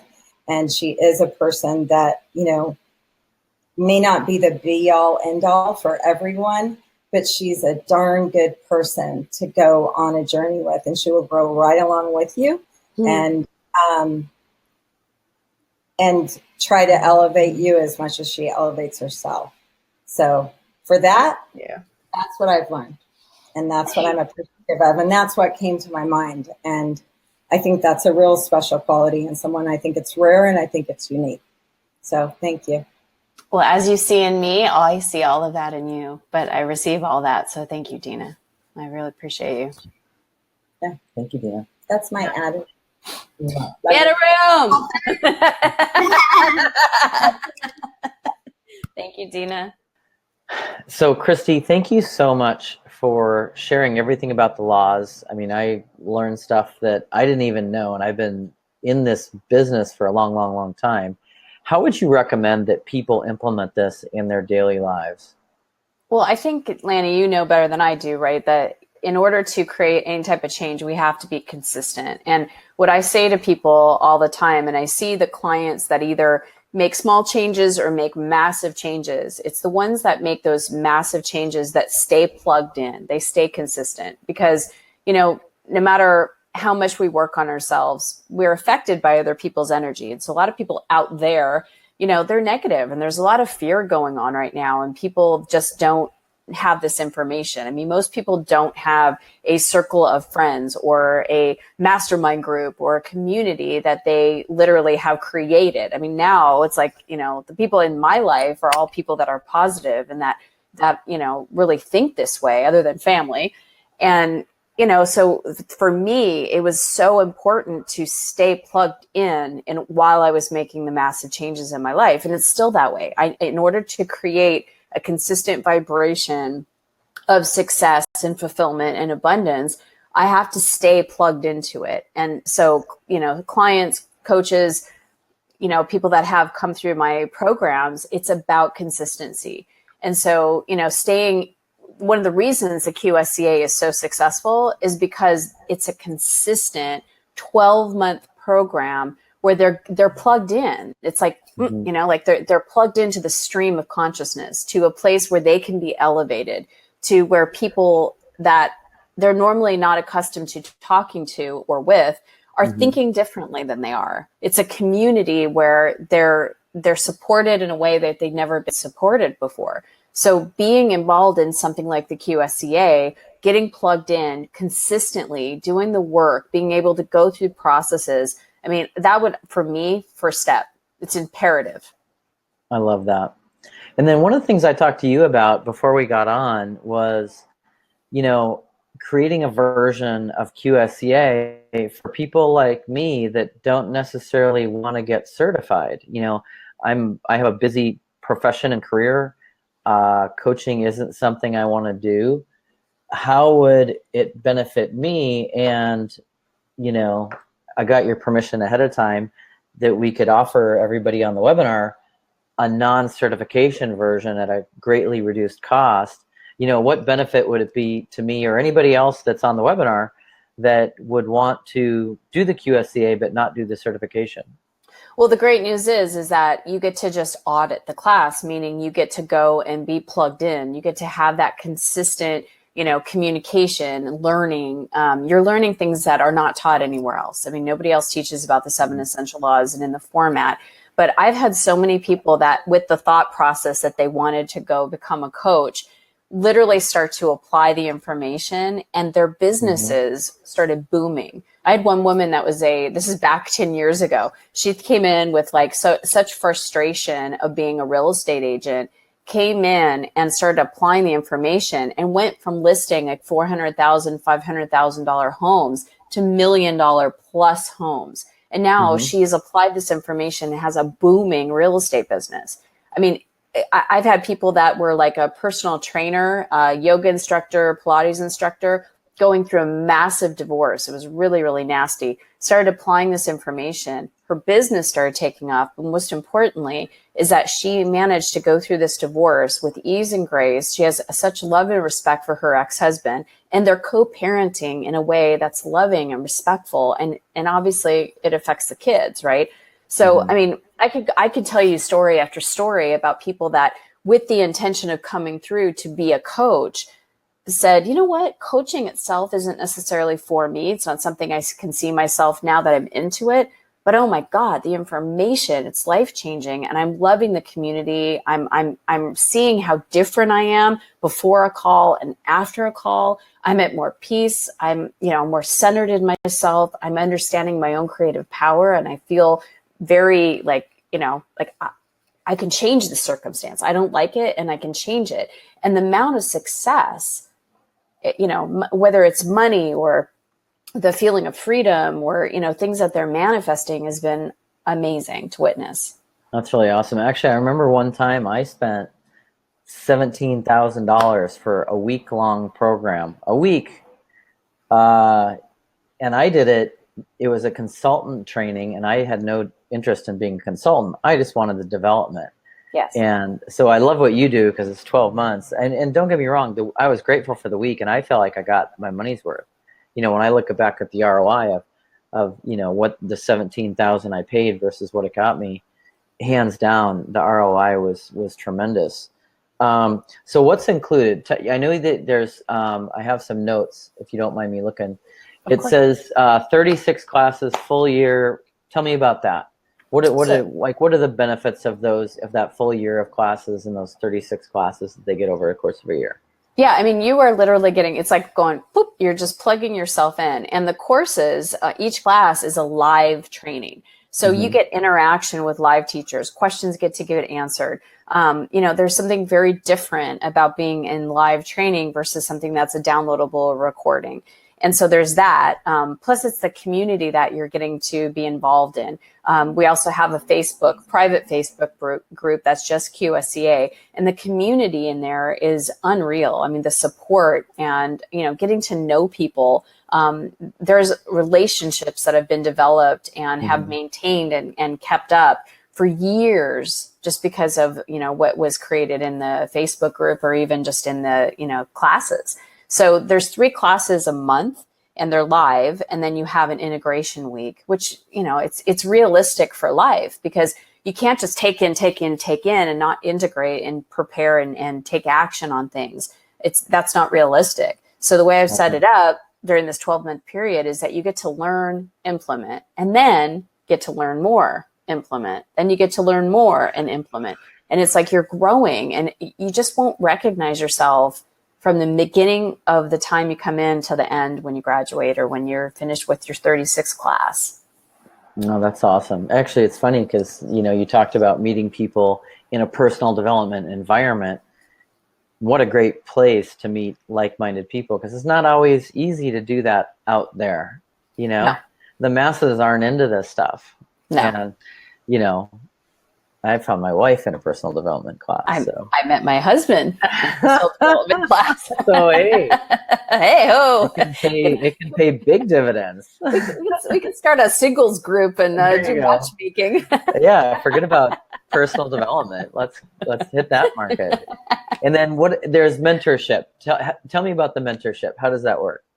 Well, the mentorship is really having the teachers that are there that you can ask live questions to. So during the QSCA, there's mentors that, you know, go for 6 months.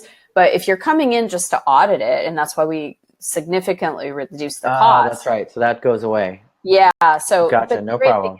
All the other stuff goes away too. So you don't have to do the 70 hours of coaching. You don't have to do the homework and all the required reading. You don't have to do any of that. You just get to come and listen to these classes. We have QSCA coaches that still come back and listen to the classes because you know, it's like a spiral effect, right? You're at the level of consciousness you're at. You hear something once, it elevates you, and then you just keep going up and up and up. And the more you could read a book 10 different times and each time get something different out of that book. And the same is true for the QSCA. So I'm excited that we're actually offering this because I always say that the QSCA, and it's been said to me too, that is one of the best coach trainings out there by far. And I've had people, you know, coaches, they love to get training. So I have people go and have studied with the top people and have come back to me and said, yours is by far the most valuable comprehensive program. But more importantly than all of that was the transformation that I went through. Each and every person, whether they go for certification or whether they don't, they all, hands down, have massive transformation. Awesome. And then I saw on my notes also that they get access to a Facebook group. Kind of everybody knows what that is, but it's, you know, a place to connect with like-minded people. But they also get all of your courses. I see 6 of them. Yes. Can you tell me a little bit about that? Yes. So I have 6 courses that are, you know, evergreen courses, which means they're downloadable. So you go at your own pace. But these courses are the cornerstone of my work. I mean, the very first course is the Abundance Principle Coaching Program. And this, to this day, I have people that continue to repeat that over and over again because it's a shifting from lack to abundance. And if you believe in law of attraction, which is working all the time, whether you believe it in or not, when you shift your consciousness from lack to abundance, your outer reality will catch up with what you've shifted. And you will have evidence of abundance in your life. And that for me, that's like the basic, we all have to start there. And then there's the deliberately design your awesome future. One of the modules that we do in the QSCA is connecting with your awesome future self. So this is just an even deeper extension of that, and letting you to really connect with each and every aspect of your life and really feeling that solidified relationship and getting clear on what you want and being able to create it. So that's deliberately design your awesome future. Can I ask you a question about that program? Yeah. Will it allow me to connect with my past self? Because there's some mistakes I'd like to erase. Yes. You get to go back and heal the past. Exactly. Exactly. It's true. No, I actually wanted to like teleport through time and be like, hey. Well, if you go, yes. Google in 98 or whatever. Yeah, I don't know about that. Okay, you could probably release the shame or the guilt or the oh shit from not doing it, but you know, the reality. Now, if your program did that, we could sell a lot of that. Right. That would be good. Okay, sorry for interrupting you. What's the next one? So, you're so funny. Creating your ideal body. We've had people that have dropped like 20, 30, 40 pounds and kept it off over the years. Just by going through that program. It's about maintenance and how to really align with law of attraction and your mindset to be able to maintain your weight and lose weight if you want to, release weight.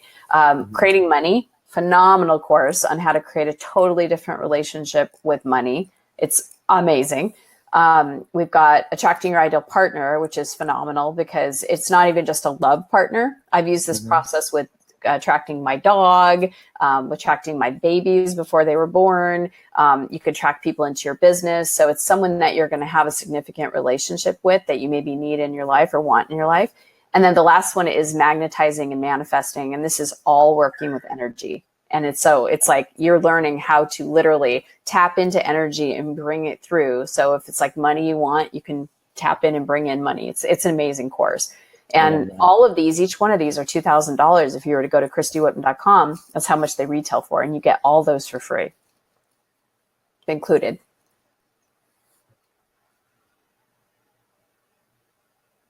Did I lose you? Oh, there you go. That's awesome. You cut out for just a second. I don't know if it that was weird. Okay, we're good. Okay, and then the last thing I think is you and I talked about possibly doing something special for the people that sign up here. Yes. And it's 12 months of internet marketing training. And I'm excited about that. What do you think? I guess my background well and what my skill set is. How do you think that I'll be able to help your tribe or your people? Well, I love that you're asking that question because, in many, many ways, because in the business building module, we have a business building module in the QSCA, and we talk about, how to grow your different business and what are options of marketing. So it doesn't matter if you're becoming a coach or if you have a business in other areas or whatever you're doing, it's going to help. But we can only teach so much in 7 classes during that business building module. So we teach people what's possible, but we don't teach them how to do it. If they're going to learn how to do internet marketing, you want to learn from you. You are the guy that most top people that, want to grow their business. I've been seeking you out for years. So, I learned so much just in having conversations with you and, just stuff like copy. I don't care who we are, just to be able to, we're always marketing in whatever we're doing, just to be able to say the right things and know who you're speaking to. Just that in and of itself is valuable. And I think every person needs to know that. But you're going to be teaching so much more than just how to write copy. So yeah, some of the things I was thinking of doing, if it's okay with you, is actually giving them some of my sales funnels, like actual pages that they can literally do word replacement on, like fill your product name in here, benefit here, and walk them step by step through the process of a complete funnel. That's very generous. Right now, I'm spending $5,000 a day on traffic to, which means that it's working. Yes. Because you don't spend $5,000 a day if it's not working. So I thought that would be cool. The other thing I thought would be cool too is to teach traffic. Where to get traffic, how to get it, and then one of the things that I do differently is everybody's doing Facebook ads right now because they're so highly targeted. But the truth about Facebook ads is the CPMs, which is cost per 1,000 impressions on Facebook, is going it's going sky high. So one of the things, and I just helped you with this, we're doing this right now with your business, is initiating that first click on Facebook, then following up on other platforms where the CPMs are 1/10 the cost. Yeah. You know, stuff like that, little techniques that, you know, they don't seem big, but they make a big difference. Well, it was huge because I think I told you about this. My girlfriend Leslie, who I've known since college, she called me the other day and she's like, "Oh my God, you're everywhere!" And I'm like, "What do you mean?" She goes, "Every website I go to, there's you." I'm like, "Leslie, I'm not on every website, but because you clicked on something on Facebook or you've been on my website, you know." I told her it's like, you know, I go and see a pair of shoes at Neiman Marcus. And then all of a sudden that pair of shoe it's like taunting me, like, buy me. But why that's so powerful is it takes anywhere from on the low side 10 impressions to on the high side 20 to 25 impressions to move somebody to a purchase decision in any product. I don't care what your business is. I don't care what you sell, what you do. It takes multiple impressions. Rarely does somebody see something once. And I would just throw this out to you guys that are here live. You know, do you ever see things like one time and just buy it? Usually not. You know, that's just not the way it works. So, you know, those follow-up ads, those that your friend saw, you know, the cost for that advertising is pennies, because we're paying, let's say, 50 cents or $1.50 or $2.50 per 1,000 impressions of people that have already hit your site. So it's a super high ROI way to drive traffic and drive a lot of revenue. That's awesome. That's the kind of nerdy crap we're going to be doing. Nerdy crap. Love it. What else? Is there anything else with the program that you can think of that we left out? You know, it's all my courses. I cannot stress the value of being part of a community and learning something on a consistent basis. Because if you're not consistent, you know, with learning this information and the community in which to learn it and also apply it, your level of success goes down. Because just with everything, like I said, with everything going on out there, and most people, you know, I remember when I first started, you know, trying to change my thoughts and trying to change my life, I didn't have anybody around me, and it was hard. I had to work doubly hard on myself because nobody else thought like I did. And it was me being consistent. And the biggest thing is, we talked about it. I spent $1,200 to be in a course that I went and got a loan for. I didn't have the money. I was $60,000 in credit card debt. My credit cards were maxed. So the only way I could do it is go and get a loan. And it was sitting with those people every Friday night, you know, and having that consistent reminder and that consistent opening and availability to a different vibration that completely changed who I am. That was a foundation. And that's what the QSCA is for a lot of people. It's foundational work so that they can grow from there. That's awesome. And then I know your certification, when people buy the full thing, it's $4,500, which is already a smoking deal. So what can you do for the people that are on right now? What's the whole package price on this deal? We talked about doing $1,997, so $1,997, and you just don't do the mentorship, don't do the pod calls. I mean, you're welcome to go for certification and do all that. But if you're just doing it for yourself, for personal development, to learn this like essential. I don't know why we don't all learn this in school. It's how the universe works. And just things, I mean, it doesn't mean that everything's going to be unicorns and rainbows and lollipops for the rest of your life. I wish that was the case. I got pissed 5 years into it going, I want it perfect. But now I know when contrast shows up, how to manage my own energy, how to focus, how to, you know, what law to apply when. I mean, you know, you and I were talking, it's like the law of detachment has been huge for me lately. It's been my theme. And I've had to really apply that. And when I'm detaching, more good things come into my life. But it's knowing when to apply which one and how to navigate this thing called life that's always forever changing. When you know this information, you're unstoppable. Yeah, I would say, you know, of all the things you've told me, that one when I think back to what's happened to me recently, like not understanding and applying that law actually almost killed me, like literally, not figuratively, because when I had my heart attack and I, went back and kind of did an analysis of my life, like, because I wanted to know what caused this so I can prevent it. The only thing I could point to was stress. I mean, that was it. Like, there was nothing. I have no family history. I wasn't overly heavy. I mean, I wasn't in the best shape I've ever been in because I've had some injuries, but I wasn't, fat. The missing element was stress. And detaching from all that BS. I mean, so nothing's changed in my life. Like, the circumstances are the same, but I'm not stressing about anything. I'm detached from all of it. That's awesome.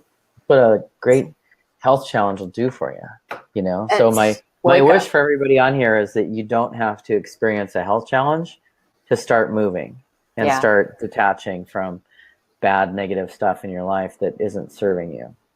That's a great point. That's amazing. And then I think you also have a payment plan, if I'm not mistaken. We're going to do 2 different pay plans. So a full pay would be $19.97, and then we have a 12 pay, which is $197 a month. Perfect. I love it. Yeah. Thank you so much. Thank you. I'm so appreciative to spend this time with you. And thanks for everybody for being on here. Like, it's amazing to be with you. And I got so much out of this experience. I can't thank you enough. It wasn't what I expected, that's for sure. It was way better than I expected. I mean, I didn't really have many expectations, but I really enjoyed the time with you. And thank you, Christy. Thank you. Well, our intention to have fun was there. Our intention was to have fun and make a difference for one person, at least one person. So hopefully we made a difference for you. Awesome. Thanks, you guys. I really appreciate you being in my community. Thank you. Thank you. Good night, everybody. Bye, everybody. Oh, and click on the link and join the program. It'd be dumb not to. There's my plug. Don't be stupid. Don't be stupid. Yeah. No, it'll make a huge difference in your life. It's the smartest decision you'll ever make. Truly. I promise. All right. Thanks again. Bye. Bye, Bye, Christy. Lanny. Bye, everybody.